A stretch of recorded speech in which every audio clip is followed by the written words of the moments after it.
The 8th day is over. You have only 2 more days left. Out of these 2, only 1 day to work seriously. Even 1 day is good enough if one really works seriously,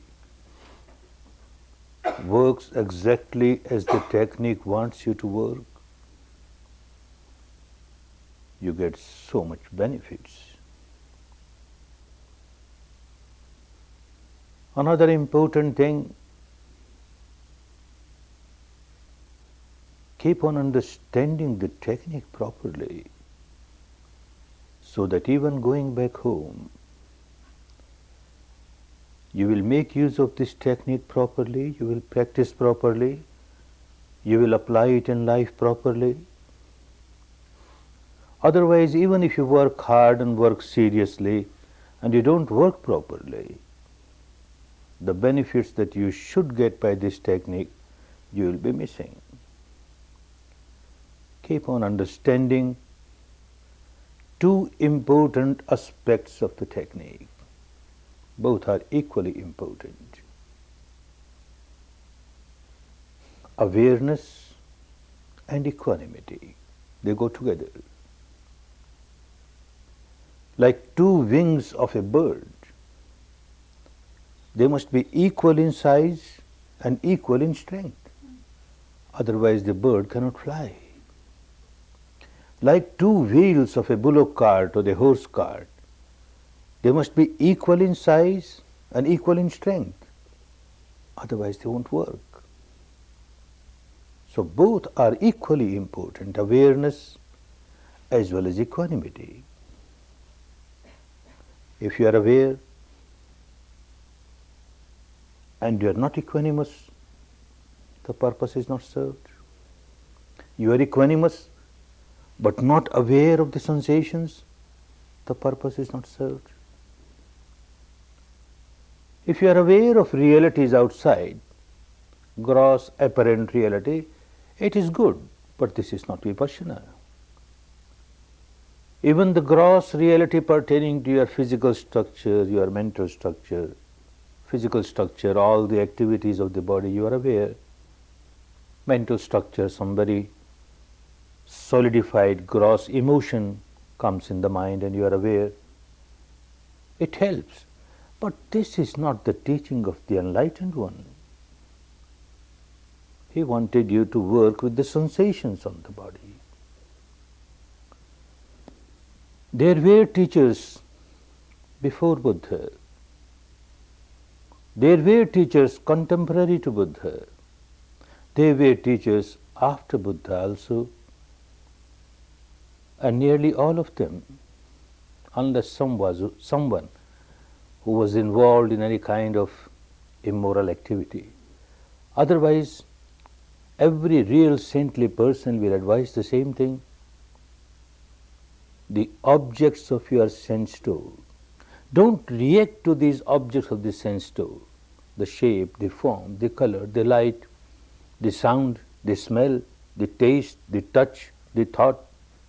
They may be pleasant, they may be unpleasant. Don't react to them. Don't generate craving. Don't generate aversion.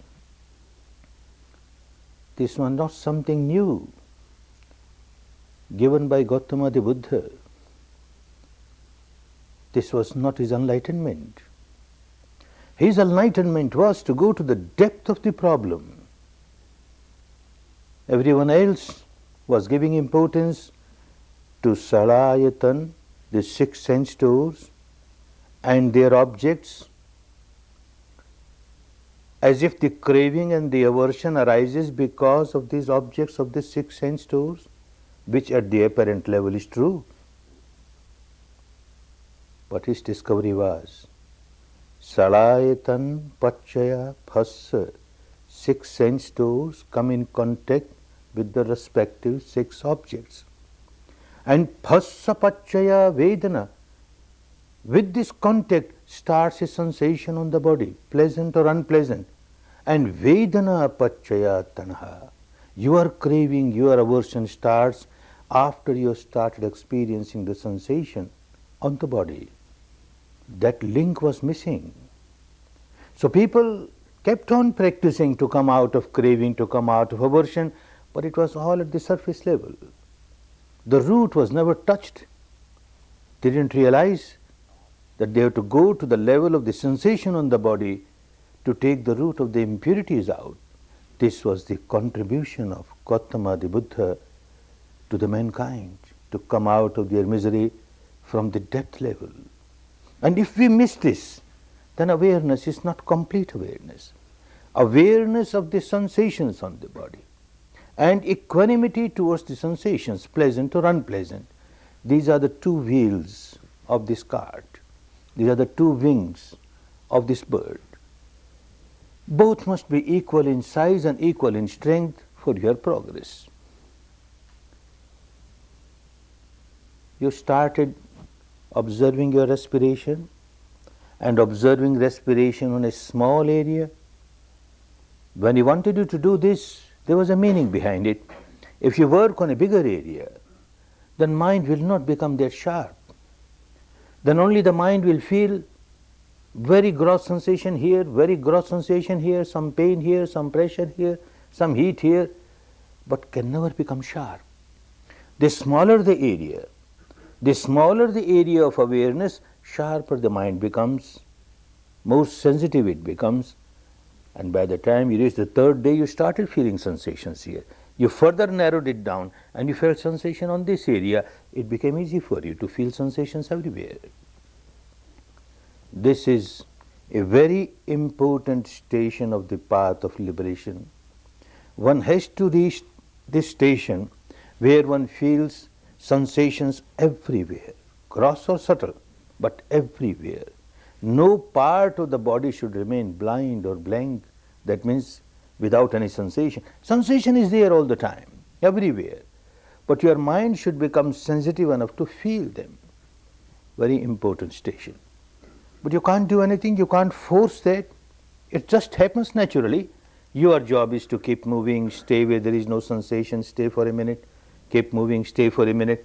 Very patiently you find your mind is becoming subtler and subtler, is becoming more and more sensitive, and it starts feeling everywhere. Second important station, again very important station, the dissolution of the entire structure, mind and matter. It turns into mere vibrations. Vibration, he called it bhanga. Bhanga means dissolution, total dissolution. Again, you can't do anything. Let it happen naturally. You keep on observing, your mind becomes subtler and subtler, sharper and sharper, more and more sensitive. Automatically, the law of nature is such, the solidified, intensified, gross sensations, they start getting divided, dissected, disintegrated, divided, dissected, disintegrated, and they start getting dissolved, dissolved, dissolved. That is bhanga. You start getting a free flow of very subtle vibrations throughout the body. It's a very important station, and yet he says it is a very dangerous experience. Dangerous in the sense that having come through all the unpleasant, gross, solidified sensation, suddenly you come to this very pleasant flow of vibration.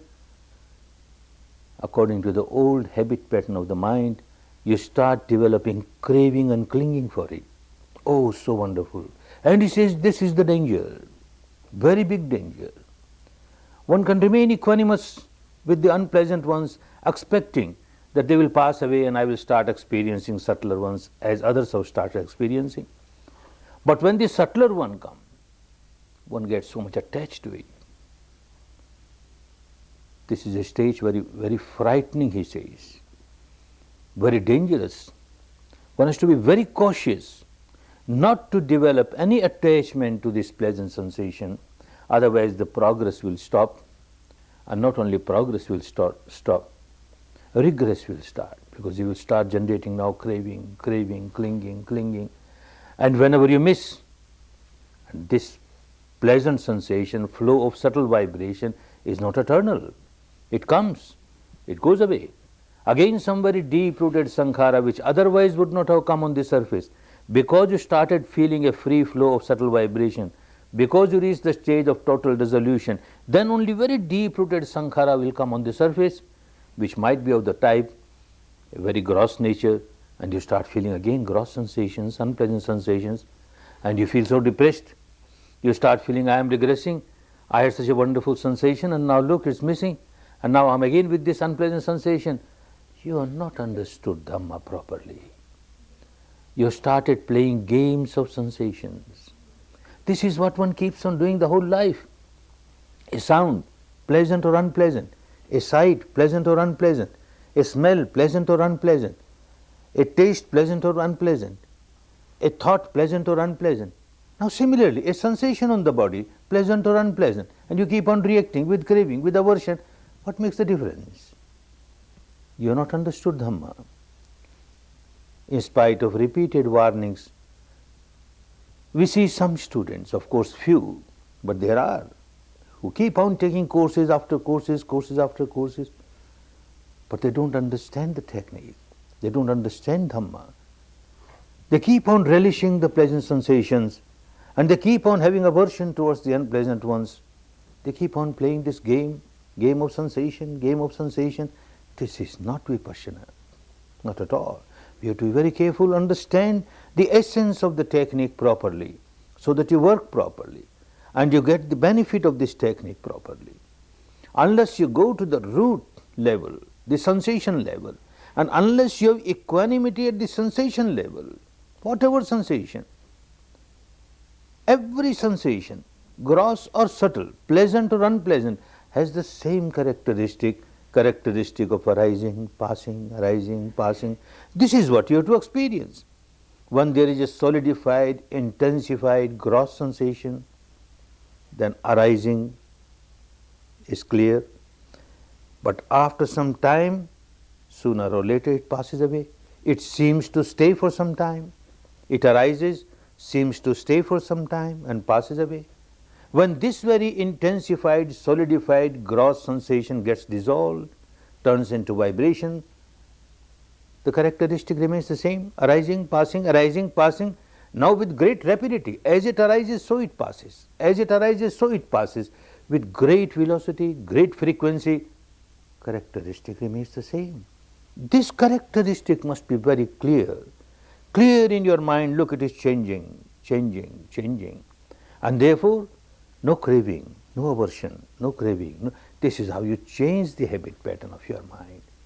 Otherwise, deep inside, this process of multiplication, sankhara after sankhara, every moment you generate some sankhara or the other. Because sensations are there every moment, so long as one is alive, every moment there is some sensation or the other. And the deepest level of the mind is constantly in touch with these sensations. Whether you are asleep or you are awakened, 24 hours it is in contact with the body sensations. Like you are in deep sleep, when you say in deep sleep, it is only your conscious mind which has gone in deep sleep.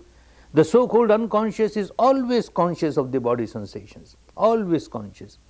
A mosquito has come and bitten, the unconscious, the so-called unconscious immediately feels unpleasant sensation, drives away the mosquito, kills the mosquito. Still unpleasant sensation is there, will scratch and rub, and like this whole night mosquitoes will come, bite, and you won't know, your conscious mind won't know. That shows there is a big barrier between the conscious and the unconscious. Similarly, when you are awakened, your unconscious mind will be busy with objects outside at a very gross level. But the unconscious, the so-called unconscious, it is the conscious which remains all the time busy with the outside object. The unconscious is constantly in contact with the body sensation, and it keeps on reacting. There is a pressure somewhere, it reacts. There is a pain somewhere, it reacts. There is itching somewhere, it reacts. That reaction is continuous. That has become the habit pattern of your unconscious mind. Unless you change this habit pattern at the deepest level, you are not coming out of your misery, not coming out of your misery. You are just trying to amend the branches, the twigs, the leaves, the flowers, the fruits of the tree, but the root is decaying, is unhealthy. So long as the root is unhealthy, your tree can never become healthy. Your conscious mind can never become healthy so long as the unconscious remains unhealthy. So Buddha found out that we have to work with the deepest unconscious level of the mind. This is what you started doing. If this point remains in your mind all the time, that I have to work with the deepest level of your mind, there are many other techniques, many other kinds of meditations. We are not here to condemn them. But so far as this technique is concerned, straight away it starts working with the depth of the mind. And if you miss that depth of the mind, our purpose is not served. Because the process of multiplication continues, sankhara after sankhara. Every moment you generate a sankhara of craving or aversion, and all the time a sankhara of ignorance, you don't know what is happening. This is misery. Every sankhara is a misery. Multiplication is there. In the outside world also, in the world of vegetation, this process of multiplication is there. So also deep inside, process of multiplication is there. And there is a way to stop this multiplication and change this habit pattern. Like outside world, a small seed of a banyan tree. In tropical countries we have a very huge tree, banyan tree, very tiny seed, size of a sesame. This small tiny seed contains this huge banyan tree. You plant it, a tree comes out which grows so huge, and it stays for centuries, very long life. One seed has started giving fruits. Every season, hundreds upon hundreds of fruits. And so many centuries, fruits after fruits, millions of fruits, one seed only. However long life this tree may have, a time will come when it will become old, will decay, will die, fall down, no more fruits. At the apparent level, one may say that one seed has given millions of fruits, but after all, the story ended. The story does not end.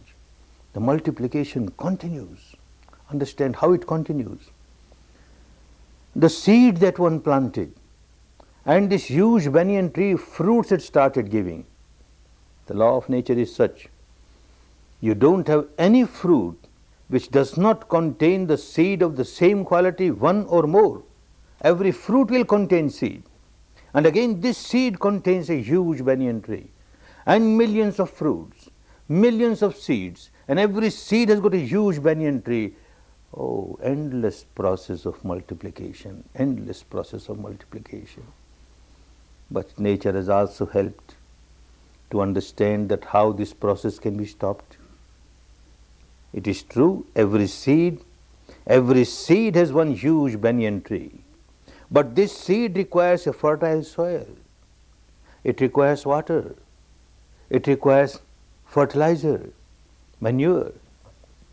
You throw it on a rocky land, it can't grow. Banyan tree cannot come out of it. But our difficulty is that these seeds of sankharas, millions of them are coming because of our seed that we planted once. So many are coming now. And we keep on giving good fertilizer to every seed that comes. Keep on giving very fertile soil to them. Oh, my sankhara, you keep on growing. Oh, my misery, you keep on growing, you keep on growing, you keep on growing. What ignorance. This is what one keeps on doing. Like one carries a tank full of gasoline, petroleum. One spark comes from outside, comes in contact with it, and a big explosion, huge explosion. Thousands upon thousands of new sparks, without understanding that every spark that you have generated now will bring hundreds and thousands of sparks in return. And then again every spark that comes, you will be giving all that gasoline again. Multiply, multiply, multiply. At the intellectual level, one understands this multiplication is so dangerous for me. I should not generate sankharas. Every sankhara is so harmful. Every sankhara is multiplication of my misery. And yet, it is merely an intellectual understanding. Unless you practice properly at the level of sensation, you can't come out of it. One knows very well, somebody is bringing fire towards me to burn me. The best thing is that I keep my water hose ready. When he comes, I open my water hose and extinguish the fire immediately. That one understands at the intellectual level. But at the actual level, somebody is bringing fire. I open my petrol pump. Burn, burn. I throw a bucket full of petrol over him. You burn, I burn, both of us burn. And later on you realize that was so wrong. I should not have done that. When fire was brought towards me, I should have used water to extinguish it, not the petrol. And you go to your God Almighty, to this God, that God, Goddess, and pray, I made a mistake. Please excuse me, I made a mistake. Next time, the same mistake. Next time, the same mistake. You're not coming out of it. It doesn't help. Because you don't know what is happening deep inside. Deep inside, there is always this volcanic eruption, always this negativity, the reaction of negativity, and you can't come out of it unless you start observing the sensations on the body. You have to feel the sensation, one important part of the technique. You must make your mind so sharp, so sensitive that you feel the sensations. And another part of the mind, another part of the technique, remain equanimous. Remain equanimous. Don't react. Don't react. Keep on understanding. This is anicca. This is anicca. And this is not a false belief. Don't accept because Buddha said so. Don't accept because the tradition says so. With your own experience, you find things arise. Sooner or later they pass away, they arise, they pass away, they arise, they pass away. When everything gets dissolved, then arising and passing is with great rapidity, but the same technique, the same reality, arising, passing is there. It is anicca, it is impermanent, it is impermanent. And like this you start changing the habit pattern at the deepest level of your mind. That is very important, one has to understand this. Law of nature is such that once you stop generating new sankharas, the old ones will start coming up on the surface and get eradicated. You remain equanimous, they will come on the surface, you remain equanimous, they come on the surface, they become weaker, weaker, weaker and get evaporated. This is law of nature. This is what was realized by this enlightened person. This was his discovery. When he said sankhara pachaya vinyana, the chain link, the vinyana, the mind consciousness, the consciousness of the mind, every moment it arises, passes away, arises, passes away. And the nearest cause of this is sankhara. Every time you generate a sankhara, the vijnana of the next moment, the consciousness of the next moment arises. Again you generate sankhara, the consciousness arises. Next moment, mind of the consciousness of the mind arises next moment. Like this process goes on, goes on. At the end of the life, very strong sankhara will raise its head and give a strong push, and sankhara and the vijnana arises in another body, and it continues, continues, continues. This truth was realized, how to stop it. So long as you keep on generating sankharas, this flow will continue, continue. You stop generating new sankhara, the reverse process will start automatically. An example, this flow of mind and matter, this is the flow of the life, mind and matter. For the life of the matter, for the flow of the matter, you have to give some material food. With the help of this material food, it continues, continues, continues. So also for the flow of the mind, a mental food has to be given, the sankhara has to be given, then only it continues, continues, continues. Say one day you have not taken any food, you have fasted, and yet the flow of life continues. You decide 2 days fasting, it continues, 5 days, 10 days. One has fasted for 1 month, 2 months. Ultimately, the body dies because the food, you stop giving food for so long. You stop giving food for so long, then why it took so many months to die? Because the old stock was there. Whatever accumulated you have, fats, etc., it started consuming that. When that was also consumed, there was no more food, it died. The same principle for the flow of mind. You keep on giving sankhara. For the food of the body, if you give even once in 24 hours, it is good enough to sustain it. But for the flow of mind, every moment a food must be given. The feeding must go every moment, every moment. And by this technique you learn, you don't give a food. This moment you are not given any food.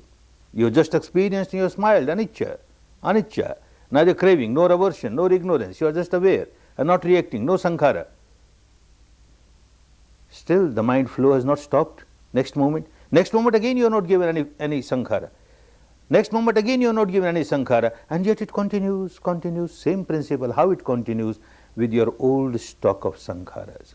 When you are not given a new sankhara for the flow of the life, old one has to come on the surface. It comes on the surface and a new vijnana arises. Again you are not given any sankhara, old one will come on the surface and new vijnana arises, and like that it flows. When all the sankharas are consumed, then you are out of it. You are liberated from all the miseries. This principle is there, but only by experience one starts understanding how the old ones come on the surface. You generated a sankhara of anger. You will find the sensations all around are very unpleasant sensations because a biochemical reaction has started. And because of this unpleasant sensation, because of this biochemical that has started flowing, again you generate anger, new sankhara you generated. Again this biochemical gets generated and there is an unpleasant sensation. And because of this unpleasant sensation, again you generate anger, and this vicious circle, this is what is multiplication of your misery continuously, sankhara after sankhara. You generated anger, and as a result of that, some biochemical reaction has started, very unpleasant sensation has started. You don't react. Again, it continues for some time, you don't react. The habit pattern starts changing. To change the habit pattern, one has to go to the depth of the sensations and don't react, and you find how it starts clearing away, clearing the stock. Like example is given, you got fuel, a heap of fuel, burning firewood, and there is fire, it is burning. As it is burning, you throw some more firewood on it. It is burning, you throw more firewood. The new firewood that you are giving to it, the fire starts consuming the new one, and the old one remains deep inside. Layers after layers, it goes increasing, and the new one comes, and the new one comes. You stop giving new fuel. The fire is consuming. Sooner or later it will consume the whole thing, and you will be out of it. People understand it in different ways, how the old ones get eradicated. The fact is, it gets eradicated. How it gets eradicated? A research scientist of this part of the world came to my teacher about 30 years ago. He was a friend of my friend, so common friend. He came, he learned that in Burma there is a technique and there is a teacher who teaches you to come out of the habit pattern of negativity and live a peaceful life, harmonious life. All the accumulated defilements of the mind get eradicated by this technique. And being a scientist, he wanted to examine it, how it happens. He came. My teacher, normally a new student is not given more than 10 days course, but somehow he made a decision that this is a reserving case, gave him a longer course straight away. And 10 days anapana. He was working on that. And reaction started. So strong reaction, at times you will see that he is jumping about 6 inches from the floor while he is meditating. And my teacher keeps on smiling. One day he tells me, you go and see how he is meditating. In the cell, each individual has got a meditation cell. Through the louvers I see. And I see that he is standing on his shoulder and whole body is shaking as if he is possessed by some ghost. What's happening? I went and told my teacher, what's happening? And he smiled and he laughed. He said, let it happen. Good. It's good for him. And he carried on. And later on we came to know that he is the research scholar of skycraft. He has discovered and made continental ballistic missiles with nuclear heads. Such a person, what kind of sankhara? Creating hellfire for millions of people to die, what kind of sankhara? It has to come that way. And my teacher is smiling, let it come, let it come. At the end of the course he feels so light, so happy, it's wonderful. And my teacher says, good, all that stuff came out and you are lighter now. He says, I am lighter, this is the fact. I feel happier, this is the fact. But I can't understand that my impurities, my defilements of the mind came out of these sensations. How can I accept it? My teacher laughed, said, good, don't accept. Buddha also used to say, don't accept. Don't accept just because I say so. Don't accept because the tradition says so, the scripture says so. You keep on experimenting yourself. And when you understand with your own experience and you find that yes, this is true and this is good, then only accept it. And he went back home. And he writes a letter after a few days that this meditation has given me so wonderful result. I was such a short-tempered person, so much of tension in me, always having very cross relations with those who were working under me or my superiors, and even didn't have very good relationship with my wife. Now everything is changed. And I understand not that everything is changed, I am changed. A big change has come in me. And I find everywhere, it is so good, it is so good. Yet I cannot understand what these sensations have got to do. How my impurities went away by sensation. I am a scientist, how can I accept it? After a few years he came again, worked again for a long course. And going back home he writes a long letter with a big article. He is a metallurgist, specialist in purifying the metal used in the spacecraft, etc. He says, we have got a principle, a theory. A particular metal has to be purified, it must be ultra pure. Even one particle, one molecule in a million molecule should not be a foreign molecule. It must be 100% pure, ultra pure. And for that, we melt it, then we take out a ring which is 100% pure. And this hot ring, we pass over this rod-like shape of this metal which we want to purify. And this ring, because it is pure, it develops some kind of magnetism and it starts pulling out all the impurity from this rod. All the molecule, even one in a million cannot stay, it has to go out invisibly. And the molecules which are there, they are in so much order, it gets so much strength. Oh, this is what Buddha found out. This ring of pure consciousness moving from head to feet and feet. If this ring is not pure, it doesn't work. If this ring is reacting, craving, aversion, it doesn't work. But because it is pure, it is not reacting, no craving, no aversion, it keeps on purifying. This is his way of understanding. Different people understand in their own way. But the fact is that it does purify. Somebody comes to me and tells me, well, there is a principle of these batteries with charged battery. We keep on charging. It gets charged. We stop charging. We do nothing. And it starts getting discharging automatically. We do nothing for discharge. We just stop charging. Oh, this is also one principle. Somebody comes and tells me, you see these toys where you have these, you twist the, you wind, you keep on winding, and then you leave it, and the toy will dance something, and then unwind it automatically. For unwinding, you do nothing. You just keep on winding. And Buddha gave one example. Like you have a rope, two ends of the rope, you keep on twisting, and suddenly leave it. It will get opened up. This is law of nature. You stop generating new sankharas, the old ones are bound to get eradicated.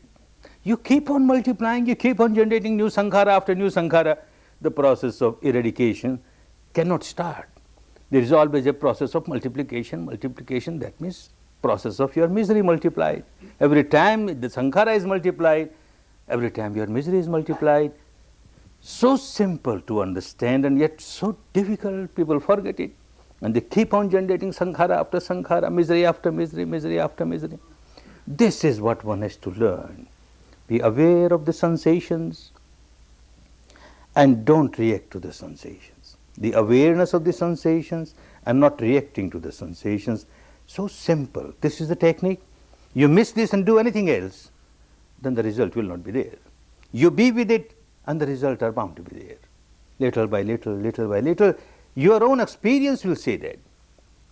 Like a ordinary housewife, she buys some soap or some detergent, the dirty linen is there, you use the soap, the dirt goes away. It is not the job of that housewife to see what chemical was there in this soap which went against the dirt and how it was purified. This is the job of the research scholars, the scientists, let them do.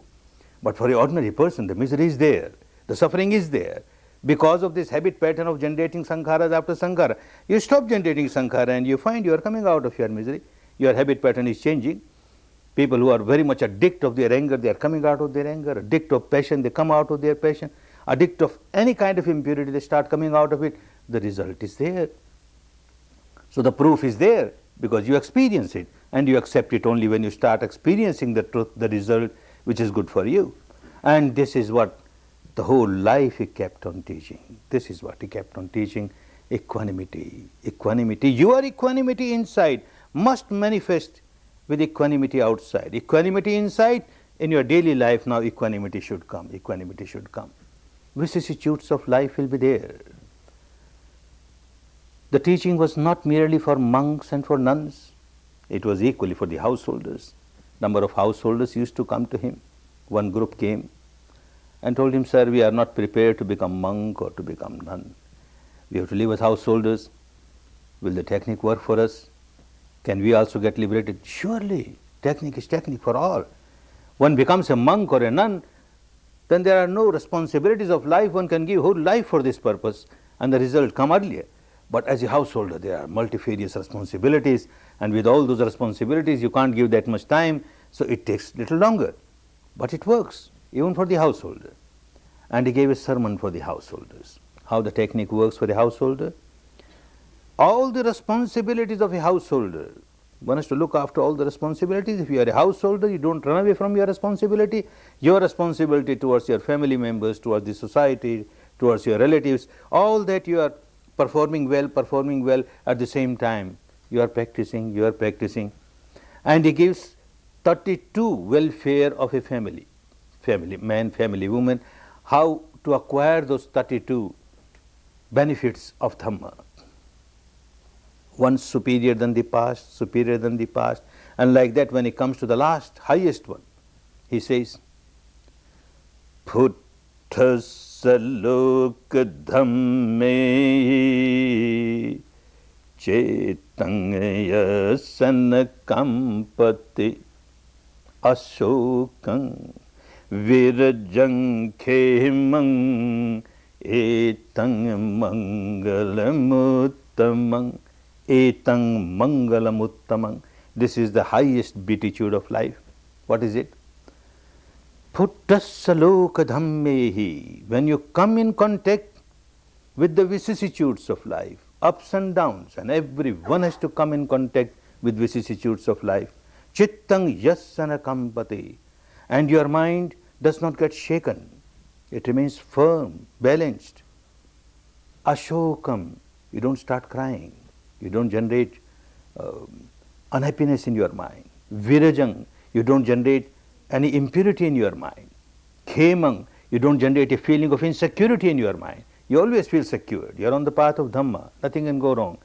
This is the highest beatitude. Equanimity with all the vicissitudes of life. All the vicissitudes of life. Especially when unpleasant things are happening in the life.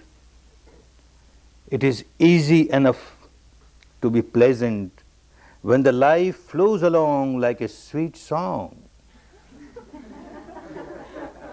But the man worthwhile is a man with a smile when everything goes dead wrong.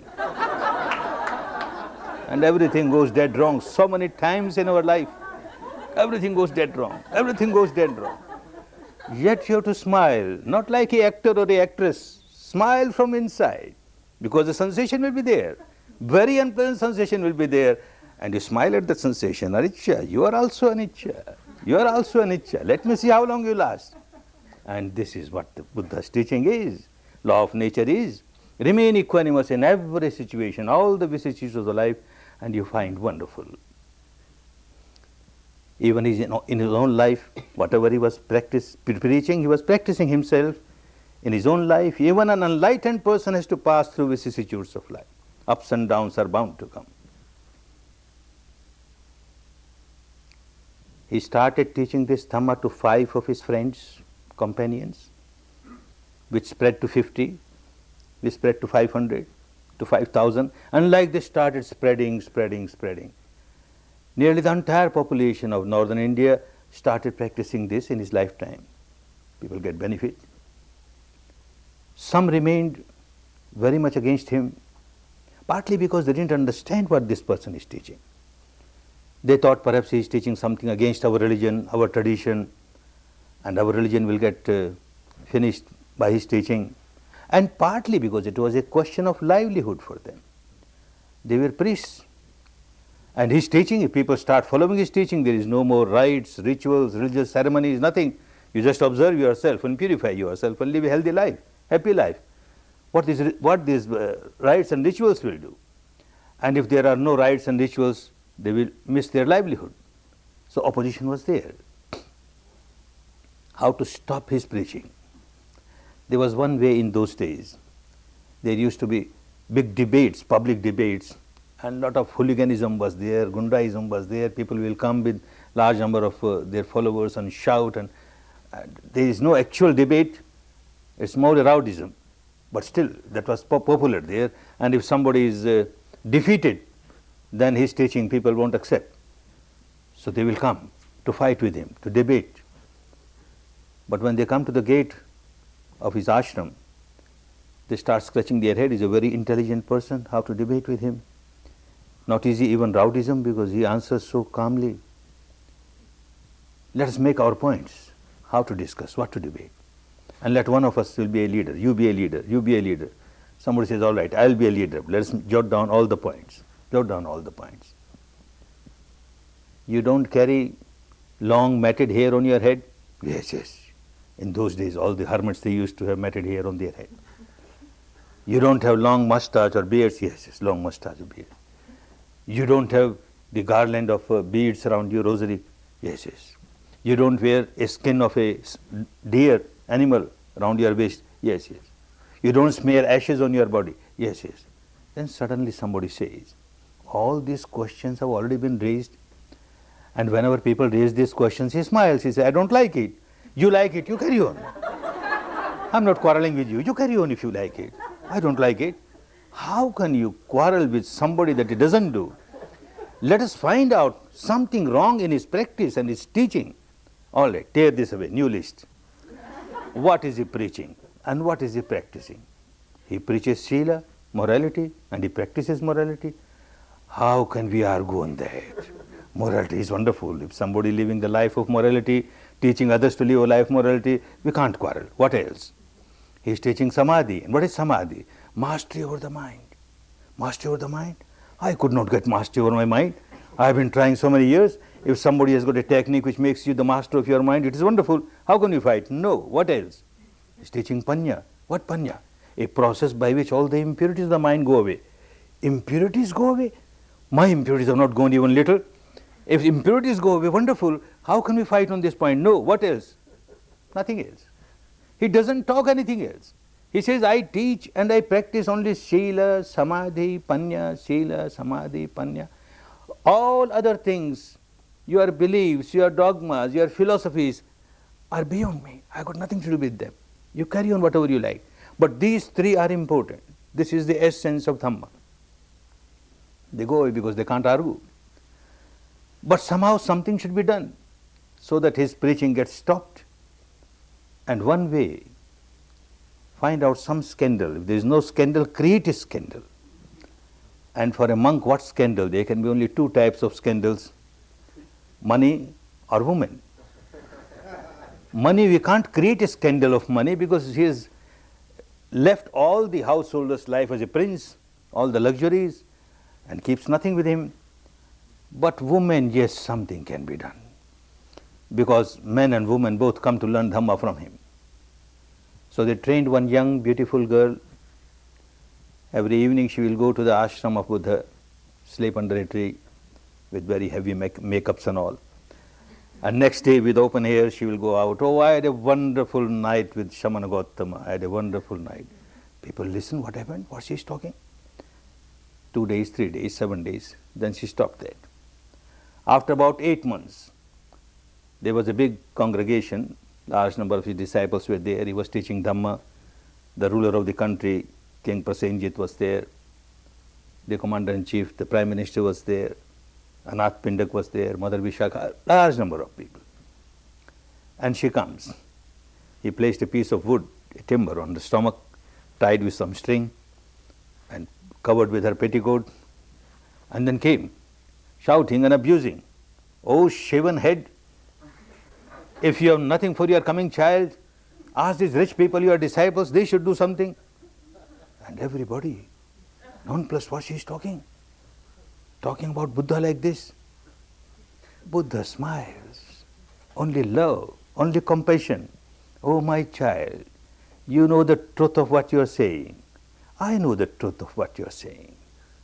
Only love, only compassion. It was very easy for him to ask the ruler, who was a great devotee, she is speaking a lie, take her head off. Her head would have been taken off, but then Buddha would not have been Buddha. Only compassion, only compassion. This vibration of compassion, and she became so nervous, the string became loose, the piece of wood came down.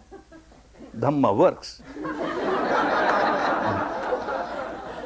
Katvan kathamudarang ivagabhiniya Chenchaya dutavachanang janakaya majhe Santena soma vidhina jitva munindo. He was successful by the calmness of his mind, by the harmony of his mind, by the peace of his mind, not by quarreling. You can never be successful. This he practiced in his life. So many situations came in his life, and he kept his mind so calm, so tranquil, so pure, so harmonious, good for himself, good for everybody. One more incident. An old Brahman, he was very angry that this fellow Buddha is teaching something which is totally against our religion. My own family members, my sons, my daughter-in-law, they all stop these rites, rituals, ceremonies, and they sit in a corner and do this respiration, sensation, what they are doing. He will spoil all our religion. I must go and see that I open his skull. This is the only way to stop his teaching. And he goes there, very angry, comes nearer, abusing. Buddha says, old man, you seem to be very, very agitated. Come, sit, let us discuss your problem.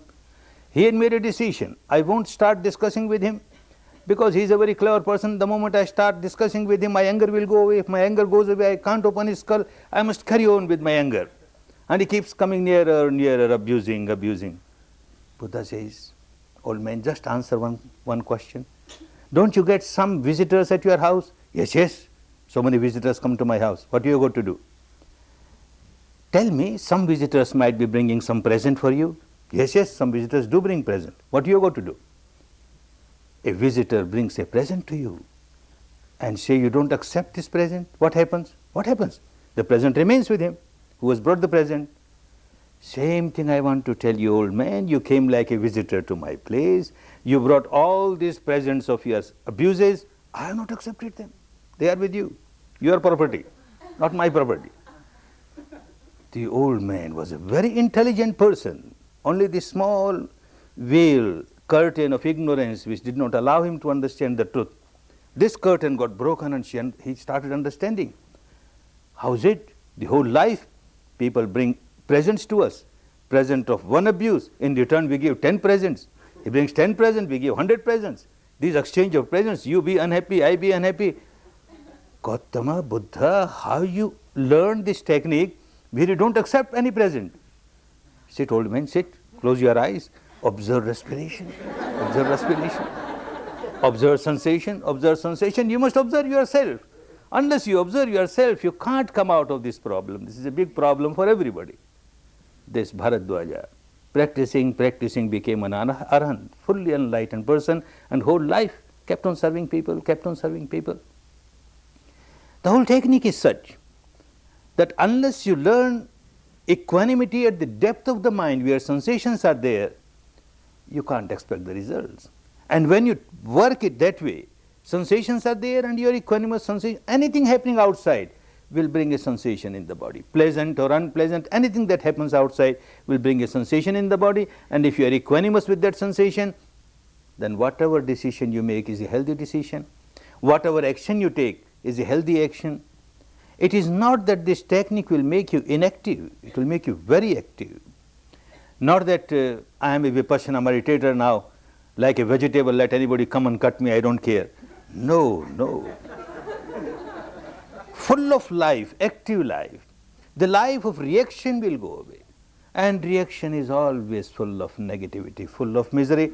Now action will be positive, good for you, good for others. This change will come. And many a times you will have to take very strong action, vocal, physical, very strong action. But deep inside the mind will be full of love, full of compassion. Wherever strong action is necessary, one has to take. Like an example, a child is running towards fire or towards a poisonous snake. For the child, this is some toy to play. You can't allow. You use all your force and keep the child away. The child will be crying, the child won't like it, but you have to keep the child away. There is no anger towards the child. There is only compassion. There is only goodwill. You want to help the child, but you have to use the strength. Like a very strong person, an aggressor, is harming a weak person, an aggressed person. And you say, I am a Vipassana meditator, I don't care. They suffer for their own karmas. No, Dhamma won't teach you that. You will take very strong action. You will stop this aggressor from taking this wrong action. If you are not a Vipassana meditator, then also you would have taken such an action, very strong action against the aggressor. But then you would have very much compassion towards the aggressed, the weaker one, and very much anger towards the aggressor. Now it is different. You have got compassion for the one who is weak, but you have got more compassion for the one who is the aggressor. Ignorant person, he does not know what he is doing. He is not only harming this weak person, he is harming himself also. He is generating so much of negativity, so much of ill will, and that goes against him. He doesn't understand. And he is so ignorant. He doesn't understand the soft language. We have to use hard language. This is what he understands. This is the only language he understands. You have to take hard action, very strong hard action, but full of love, full of compassion. First you have to examine yourself. Whenever you have to take hard action, you have to examine yourself that these are the sensations, because of the situation outside, these are the sensations, and I am not reacting to sensation. And this very person against whom I am going to take hard action, I have got compassion, nothing but compassion, nothing but compassion. Then yes, the technique has started working for you. Many incidents in the life of my teacher Siaji Ubakhin. At times, he used to take very hard action. And sometimes those who were not very close to him, they will doubt what sort of Vipassana teacher he is. Sometimes he shouts so strongly. How is it? But those who were very close, it was so clear to us. When he shouts, there is no trace of anger, and yet it appears as if he is very angry. Deep inside, only love, only compassion. Of course, he was a very strict disciplinarian, even in his office when he was working with the government, and so also with the center. Whatever rules are there, discipline is there. Every student must work according to discipline, because the purpose of one's coming here is to learn and to develop in Dhamma. If one is not working properly, then no use. So at times he will be very strict. There are meditation cells. Somebody will come out of the meditation cell and start walking here and there. He will question, hey, what you are doing? I will say, sir, it so happened, I came out, all right, I go back. After some time again he comes out, hey, what happened? And again some excuse. And when you find this fellow is not working according to discipline, then sitting in the hall, he will say, Goenka, I have to use some harsh words for this person. Let me go down. And the cells are just about 5 or 6 steps below, and he goes there, knocks the door, and he shouts. And this is the shout of a great Vipassana master. This is like an earthquake. The whole Vipassana center starts like trembling, shouts, and then comes up those 4 or 5 steps, smiling and laughing. Goenka, I have shouted on this fellow. I have shouted.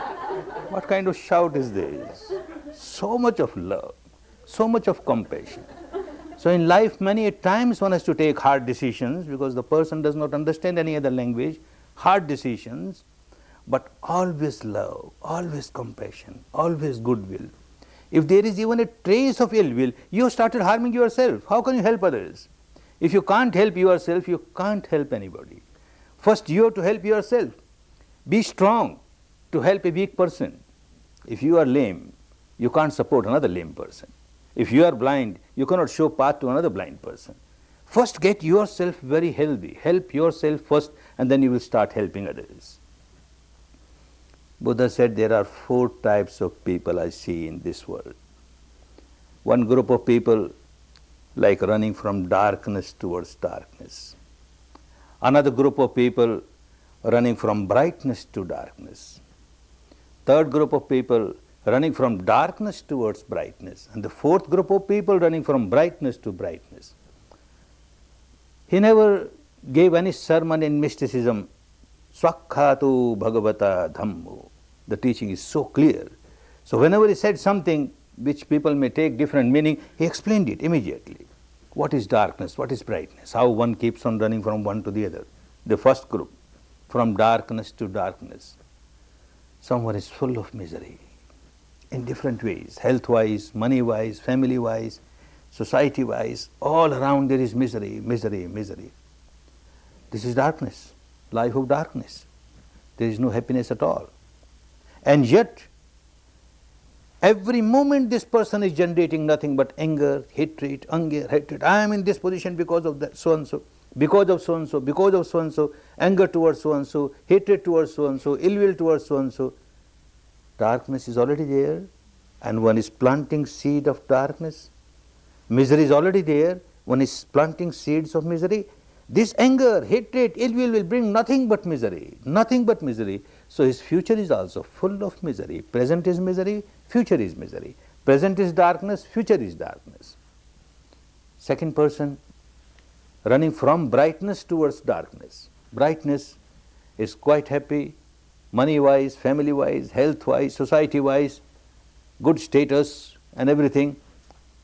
But madness, such an ego-centered life, such a self-centered life, hating everybody else. They are all useless fellows. I am so smart, that's why I am so happy. I have got so much money, position, power, status, hating everybody. So now he is happy. Because of some past good karmas of the past, he has got everything pleasant around. But every moment, the seed that he is planting is seed of misery. Misery. So from brightness, this person is running towards darkness. From brightness to darkness. Third person, exactly same as the first person. There is misery all around, but there is wisdom inside. One keeps on smiling. Oh, this misery has come because of some past bad karmas of mine. Let me settle my account. I carry on my Vipassana, anicca, anicca, anicca. Somebody seems to be a reason of my misery. Certainly this person is not the reason of my misery. He has just become a vehicle. My misery was bound to come through this person or through some other person. So he generates only love and compassion towards such person. He is planting seed of love, of compassion. Now there is lot of darkness, but future is brightness, brightness. Sooner or later this darkness will go, and then only brightness will come. The planting of the seed now is seed of brightness. It will bring brightness, will bring happiness. And the fourth, from brightness to brightness. All the facilities of the life are there, money-wise, health-wise, society-wise, family-wise, but keeps on understanding there is wisdom. All this is because of some good karmas of the past. And however good karma I might have done, they are not eternal, the fruit is not eternal, going to stop. So now what I am doing now? I must make use of all this money, position, power, status that I have for the good of others. For my maintenance, for the maintenance of those who depend on me, and then for the good of others, for the good of others. So all the time he is generating love, compassion, goodwill, love, compassion, goodwill. All his actions, vocal, physical, mental, are for the good of others, good of others. He is planting seed of brightness. From brightness he is running towards brightness. From happiness he is running towards happiness. We should not remain in the first or the second category. We must remain in the third or the fourth. Third or fourth we can't decide. At times the life will be full of darkness because of the past karmas. At times the life will be full of brightness because of the past karmas. But we are the master of the present karma. Buddha said, Attahi attano natho, attahi attano gati. You are your own master, nobody else. And you are the master of your future, nobody else. At least whatever happened in the past, happened in the past. But now, you should not generate a single sankhara which will bring misery for you. You are your master. If you are master of the present, future is nothing but the child of the present.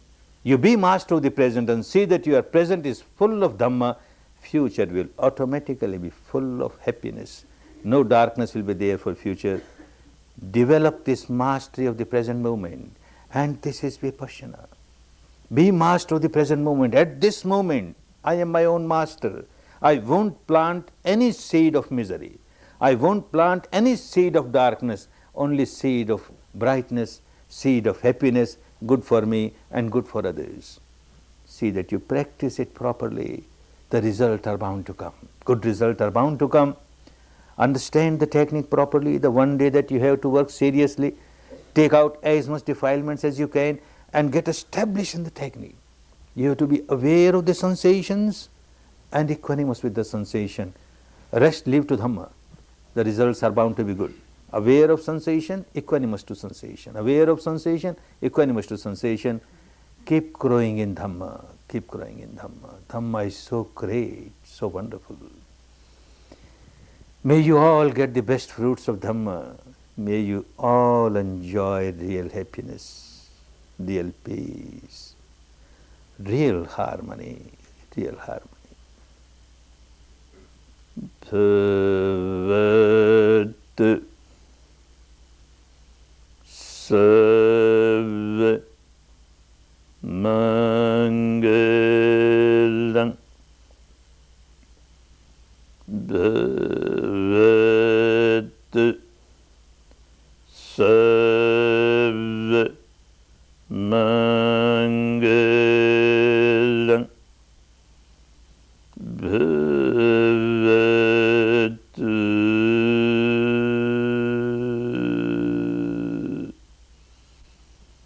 Sarva Mangalam.